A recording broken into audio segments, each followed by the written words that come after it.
বাবান,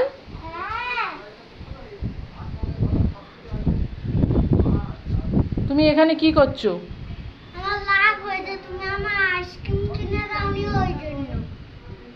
তার জন্য এখানে রাগ করে তোমার গা হাত পার কি অবস্থা, ধুলো ভর্তি।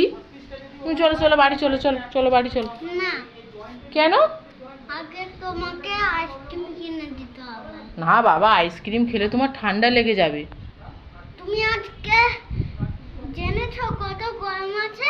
কই না, না তো জানি না তো কত গরম আছে। কেন?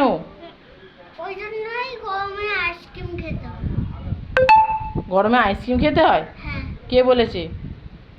আইসক্রিম খেলে গরমে কি হবে? শরীর ঠান্ডা হবে।